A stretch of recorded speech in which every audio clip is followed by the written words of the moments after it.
دامەزراوەی سەرۆک جەلال تاڵەبانی بەم نزیکانە ڕادەگەندرێت.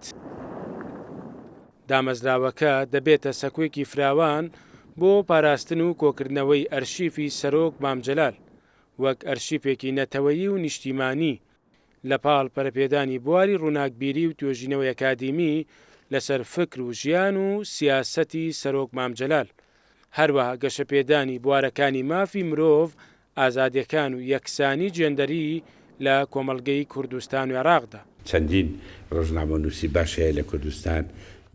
لەگەڵ گەشەپێدانی بەهامرۆیەکان لە بواری جێندەری و کللتوری پێکەوە ژیان، یەکەمین چالاکی دامەزراوەکەش یادکردنەوەی پێنجەمین ساڵیادی ژیان ئاوایی سەرۆک مامجەلال دەبێت کە بڕیارە لە هەولێر بەڕێوە بچێت. باڵوێز دکتۆر محەممەد سابیر بەڕێوەبەری دامەزراوەکە دەڵێت کارەکانی دامەزراوەکە و ڕێوشوێنە یاسایەکانی تاوبوون و مۆڵەتی ڕەسمی لە هەردوو حکومەتی عێراق و هەرێمی کوردستان وەرگرتووە. بە فرسەتمان زانی کە یادی 5 ساڵی وەفاتی مامجەلال کە بەناوی ڕێکخراوەکەوانەیە بەناوی دامەزراوەکەوانێک و خەڵکانە بانک کرێت و دامەزراوەکە بوو بە ئامادەبووان بناسرێت. دامەزراوەکە کە سێ ناوەندی سەرەکی لەخۆگرێکە لە مزاری مام ئەبێت، ناوەندەکانیش ناوەندی مۆزەیە، مۆزەخانەیە کەکرێتەوە بە هەم بۆ ئەوەی کە هەموو کەل و پەل و هەموو وێنەکان و هەموو هەرچی شتێک پەیوەندی هەیە بە مامجەلالە و شخصیتی و شخصی خۆیەوانێ لەوێ لەو مۆزەخانەیە جێ ئەکرێتەوانێ. ناوەندێکی تریشیە بێ کە ناوەندی کتێبخانەیە، هەموو کتێبەکانی مامجەلال و هەروەها علاقی بە مەسەلەی کوردەوە هەیە، هەموو لەو کتێبخانەیە کتێبخانێکی گەورە ئەبێت بۆ ئەوەی کە زیاتر ئەو کەسانێک کە یانەوێ قوتابیانەی زانکۆ و شتانە یانەوێت توێژینەوە بکەن لەسەر ئەو مەسەلەیە. ئەوە یەکێک لە ناوەندەکانی ناوەندی دووەمەیە. ناوەندی سێم چاپەمەنی و ئەرشیف ئەبێ کە ئەوەش ئەمەش هەر لە مەزارەکە ئەبێ.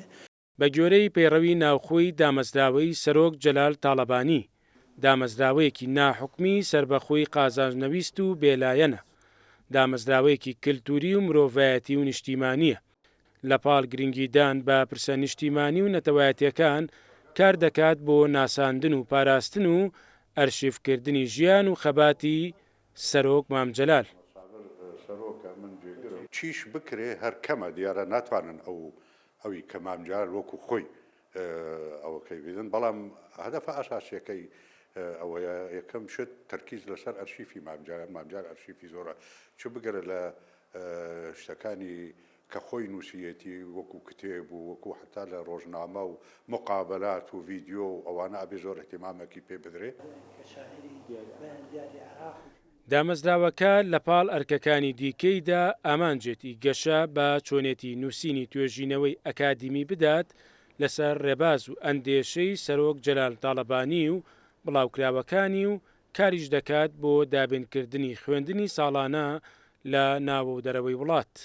بنکەی سەرەکی دامەزراوەکە لە شاری سلێمانیە، بەڵام بڕیار وایە لە سەرجەم شارەکانی دیکەی عێراق و دەرەوەی وڵات بنکە بکاتەوە و بە شێوەیەکی گشتیش بوارەکانی کارکردنی خۆی دەبینێتەوە لە بواری ڕۆشنبیری، گەشەپێدان و پەرەپێدان.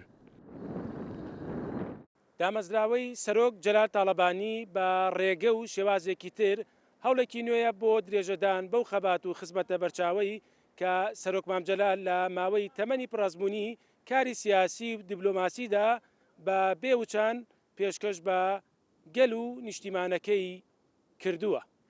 مەریوانە بڵا، کورتسات نیوس، سلێمانی.